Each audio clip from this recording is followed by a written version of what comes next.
The final video in our shadow series will show you how to draw the shadows for the Barcelona pavilion. It will be similar to what we did with the cube and with the frame. In this case, though, we're going to take our shadows to the left rather than to the right because we have a better surface for them to land on and will be visually clearer. It is a graphic choice and one that we make all the time. The altitude will be at 45 degrees. Don't be intimidated by this. There are a lot of repeating elements. If the element casting the shadow and the surface the shadow is cast on this is the same, then the shadows will be the same. And so we can see that we have 5 vertical mullions that will be casting shadows onto the floor. We have 2 columns that will be casting a shadow on the wall. And we have 3 walls on a 30-degree angle that will be casting shadows onto the floor. You know, in the full version of this drawing, there are additional features that will repeat. We have walls on the 60-degree angle, and we have columns casting shadows onto the floor. We begin by working on the draft version of our plan oblique where we have hidden lines, and we're going to be working on flimsy to protect the base drawing and to allow us to make corrections without damaging it. We begin with the front corner, the vertical mullion, much as we did with the frame diagram that we did in the last video. We use this because we have a vertical line that touches the surface that the shadow is cast on. We begin by drawing those lines from the base of our shade lines. They're parallel to our azimuth, a horizontal line, and in this case we're going to the left.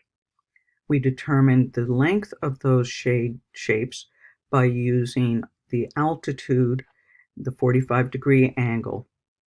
In this case, because of the geometry, those 2 points are very close together and we get lines that are right on top of each other. I've drawn the front one with yellow and the back one with brown so that you can distinguish them, but they are virtually the same. But they do give us 2 discrete intersections on our shadow shape that we will use to construct the shadow of both the horizontal frame piece on the 30-degree angle and on the 60-degree angle. Okay. We'll begin with the one on the 60-degree angle because it's smaller and simpler. Because the element casting the shadow, this frame piece, is horizontal and the surface is horizontal, the shadow will be parallel to the element casting it. It will only extend on that surface though. When it reaches the wall, it will be something else. All right, so we have our 60-degree lines until they reach the wall. But now we have 2 intersecting points on the wall that will allow us to begin the shadow on the wall. To complete the shadow of the horizontal frame, we use our rule that if an element casting the shadow touches the surface the shadow is on, the point where they meet will be a point on our shade line, our shade shape. And so we get this line. It's almost a 45-degree angle, but it isn't, so don't be confused by that. This diagonal is parallel for every horizontal line on a 60-degree angle casting a shadow on a wall on a 30-degree angle. So the shadow for the other edge of that frame will be parallel. And if we look closely, it will meet at the intersection. Remember, when we're doing graphic solutions, those intersections are often not perfect. From that information, we can complete a lot of what you see here. We have a series of vertical mullions casting shadows on the floor. The shadow of the top frame on the 30-degree angle was defined by the points that we identified here. We can repeat that process to construct the shadows in this area for the other glass wall. The next thing we're going to do is inspect the shadows in the stair to see if any of them are visible. And what we determine quite quickly is that those shadows are hidden by the edge of the wall itself. I've taken the shadow of the vertical corner and traced it up the surface of the stairs and found that it ends here, hidden by the wall. Then I looked at the shadow of the horizontal edge and found where it was at this end. I know at the other end it's hidden, so it's never going to be visible. Next, I look at the column. The column is a complex element. There's a lot going on, and I've drawn it in its most complex version. If you've used the plus symbol rather than the three-dimensional volume, the process will be similar. I'm looking at it as it would cast a shadow onto the floor first, just so that you can see the process. And so we have all of these points at the base. Each of them is generating the shadow.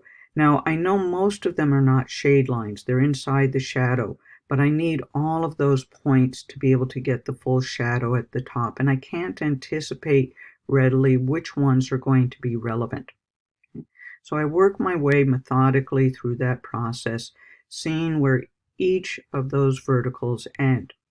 But then, when I get to draw the shadow of the top edges, I go back to the fact that the top is a horizontal surface, casting a shadow onto a horizontal surface.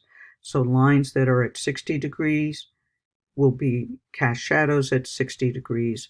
Lines that are on the 30-degree angle will cast shadows on the 30-degree angle. Okay? The challenge is that everything is small and close together, and it's easy to pick the wrong intersection. When I get to the wall, the process is a little different. I have to go across the ground and then up the wall where all of those shade lines turn into verticals to determine what's going on. I will use my altitude again to see where those vertical lines end. And similarly, I will have two patterns. In this case, I'm looking at the shadow on a 30-degree wall.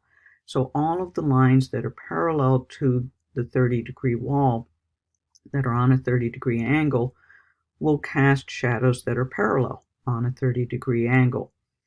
The ones on the 60-degree angle will be parallel to that window frame that I found way back in the beginning, but I can also determine them by connecting the 2 points. And that's what I've done right here.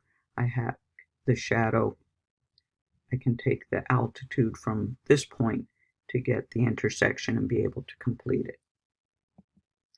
Once I have all of my shadows in an outline form, then I can come in and clean up and remove the hidden elements and clean up the intersections. Right? And so it becomes a much more intelligible drawing at this point. As you get more practiced with this, you will draw fewer of those construction lines. One of the things you notice is the shadow shape of the column on the wall is identical, so I can carefully construct it in one spot and then trace it in another spot and not have to go through that full construction process. Okay. I finalize it by adding tone and also getting details. And so if you look closely, you can see the shadow of this vertical mullion on the wall creates a little gray area. Each of these vertical mullions also cast a triangular shadow on the top surface of the bottom frame. I get the shadow on the edge of the pool. Use a dark gray or black for your cast shadows onto surfaces, and then use a lighter gray for the shaded surfaces themselves. The next thing we're going to look at is adding material representations to our drawing. And if you draw well, you may decide to incorporate the shadows with the material representations.